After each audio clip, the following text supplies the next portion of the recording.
Vous connaissez la capitale bourguignonne, vous connaissez Dijon? Oui, bien sûr. Bon, on aurait pu tout aussi bien se balader à Besançon. Ce matin, nous choisissons Dijon parce qu'il y a actuellement des visites insolites que nous vous proposons avec Claire Lequien.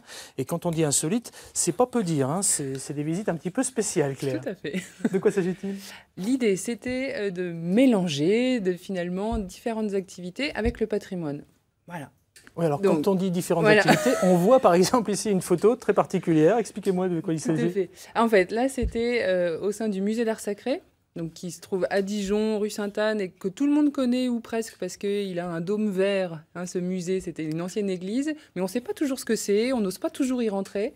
Donc là, l'idée, c'était de faire un peu de renforcement musculaire D'accord. au sein de ce musée. Donc on découvre quand même un petit peu le lieu, pas trop longtemps. Hein, c'est pas l'objectif de connaître parfaitement le lieu, on sait juste un petit peu où on se trouve. Et puis après, eh bien, on se laisse prendre aussi à une initiation effectivement sportive dans ce cadre-là. Ce ne sera pas toujours du sport, hein, mais là c'était effectivement du sport qui était réalisé ici. Bah justement, il y a d'autres exemples Oui. qu'on va découvrir d'ici quelques minutes. Mais d'abord, les visites, c'est aussi le patrimoine, j'allais dire, plus classique, hein, qui se cache finalement à tous les coins de rue dans le centre historique de Dijon. La preuve en couleur et sous le soleil avec une visite des plus classiques. Je vous propose de suivre le guide et puis nous revenons pour des visites insolites. Regardez. La visite commence à l'office de tourisme, exactement à la chapelle des élus, recoin méconnu du palais des Ducs et des États de Bourgogne. Une salle aux murs flanquée de gigantesques portes aussi belles que grandes qu'inutiles. Elles ne s'ouvrent sur rien. D'ailleurs, elles ne s'ouvrent pas. Elles ne sont là que pour donner la symétrie aux véritables portes d'en face. C'est l'une des petites histoires que Frédéric Remoissenet raconte au fil des rues du centre historique de Dijon. Une balade qui va très vite s'arrêter devant Notre-Dame, au pied de la façade et de son jacquemart. L'histoire de cette drôle d'horloge nous ramène en 1369. Philippe le Hardi, duc de Bourgogne, épouse Marguerite de Flandre. Et ça n'est pas un cadeau, du moins pas comme on l'entend. Tous les contemporains de Dame Marguerite s'accordent à dire que c'est une véritable mocheté, un laidron. Mais elle est riche. Donc, quiconque obtiendra la main de Dame Marguerite, la moche et la riche, aura des territoires à la clé. L'Artois, les Flandres, qui prospéraient du drap. C'est Philippe le Hardi, duc de Bourgogne, qui décrocha l'Intimbal. Et c'est de Belgique que le duc ramènera le jacquemart. Il fondera ici sa famille. Jacqueline vient le rejoindre au XVIIe, union de laquelle naîtront Jacquelinet au XVIIIe, puis Jacquelinette au XIXe. Et tandis que la famille se partage les heures, demi-heures et quarts d'heure à sonner, les gargouilles juste en dessous ne crachent toujours pas d'eau. Leur rôle, depuis le Moyen-Âge, a toujours été décoratif. Dans le quartier, passage obligé devant la chouette. Elle porte bonheur, on la touche et on garde son vœu pour soi. Sinon, la salamandre toute proche pourrait bien l'avaler. Une salamandre, emblème de François Ier, d'ordinaire coiffée d'une couronne. Alors, où est la couronne royale?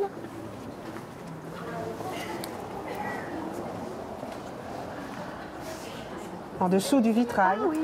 Il suffisait de regarder d'un peu plus près, comme pour s'apercevoir qu'ici naquit la grand-mère de la marquise de Sévigné, ou bien que là, cette maison n'a plus de toit, la maison d'un pâtissier. À une époque où des enfants disparaissaient mystérieusement, ces pâtés à la viande firent la fortune de monsieur Carquelin. Il avait beaucoup de succès jusqu'à ce que... Un jour, pas comme un autre, un client découvrit un morceau de doigt dans son pâté. On comprit très vite que monsieur Carquelin fabriquait ses pâtés à partir de la chair des enfants disparus. Le toit de sa maison fut rasé en signe de déshonneur et l'homme supplicié en place publique. Voilà comment, en quelques milliers d'années d'existence, Dijon a forgé ses secrets. Elle en a dévoilé quelques-uns. Elle en garde forcément bien d'autres. Ces petits pâtés à la viande, c'est le genre de sucré gourmand quand même qui fait froid dans le dos. Hein. Tout à fait. Bon, des anecdotes, des faits divers, des légendes, il y en a dans les visites classiques, mais il y a aussi les visites insolites dans la capitale bourguignonne. Actuellement, on a fait un petit peu de sport tout à l'heure. Qu'est-ce qu'on peut faire d'autre? Alors, on va en fait en proposer tous les mois, hein, donc ça sera à chaque fois dans des lieux différents, avec des activités différentes.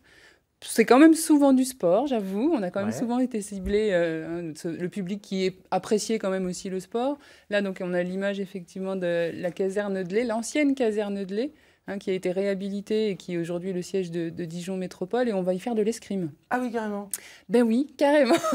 Mais c'est aussi en fait en lien avec ce qu'était la caserne. Hein. C'était le 26e Dragon, le régiment du 26e Dragon, qui effectivement aussi pouvait donc combattre à pied avec des lances, etc. Donc on se rapproche aussi effectivement de l'histoire du lieu.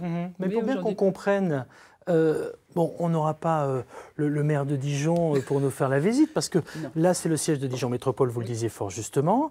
Ça se passe comment? Quel est l'intérêt finalement de faire de l'escrime dans un lieu comme ça? Eh ben, l'intérêt, c'est de vivre son patrimoine. Il y a beaucoup d'endroits finalement. Mais vous auriez pu faire des échecs, pardon, vous auriez pu faire plein d'autres choses. On aurait pu faire d'autres choses, mais l'idée, c'était vraiment de faire... presque choquer un petit peu, de faire des activités décalées pour aussi attirer un nouveau public.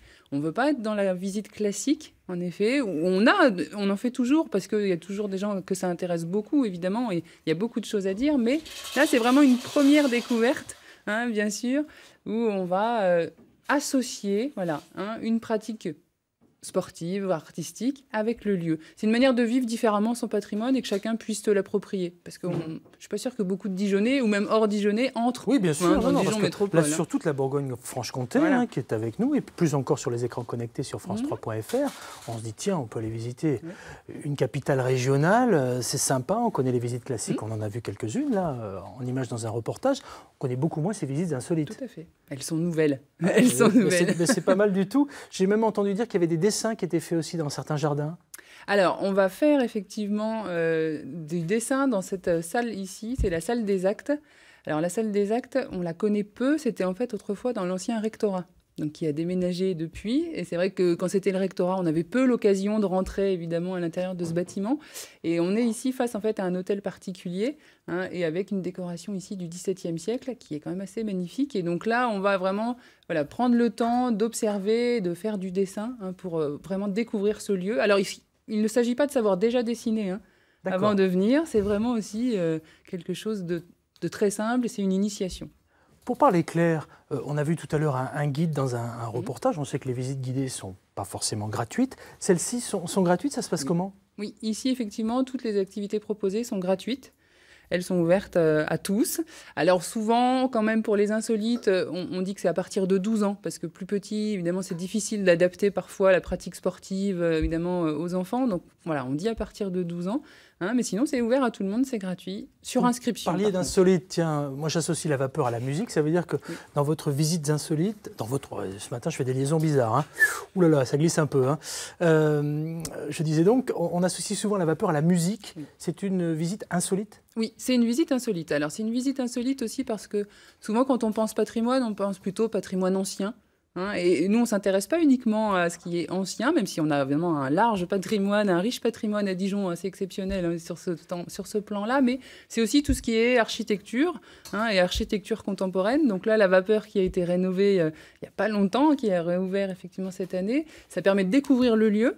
Donc c'est la première partie de cette insolite. Et puis ensuite, comme on est dans un lieu de musique, on va faire de la musique gym. Ça va faire plaisir à Marilyn. Alors, il faut m'en dire plus parce que... En fait, on va effectivement, c'est une sorte de gym en musique, si vous voulez. Donc, on va être au sein même de la vapeur. On va essayer de s'arranger aussi avec l'équipe de la vapeur pour passer certains morceaux, évidemment, peut-être d'artistes qui vont arriver par la suite, pour pouvoir effectivement proposer une activité comme ça, un peu décalée de découverte. Donc, c'est la gym tonique sans Véronique et Davina. C'est ça. Mais peut-être avec Toxic Affaires, pourquoi pas? Toxic Citizens, oui, pourquoi pas, tout à fait, puisqu'ils sont accompagnés par la vapeur, justement. Ok, c'est un duo dijonnais qui mêle rap et électro, pour être très précis. Vous nous en direz plus d'ici quelques minutes. On retrouve évidemment toutes les visites insolites sur le patrimoine dijonnais, sur un petit site internet. On tape patrimoinedijon.fr, on va faire un petit tour dans tous les bons moteurs de recherche et on retrouve ces visites gratuites. Oui, j'insiste, parce que ça c'est un mot qui nous plaît. Voilà, des rendez-vous insolites à découvrir sur le net. On va mettre tout ça sur France3.fr, évidemment.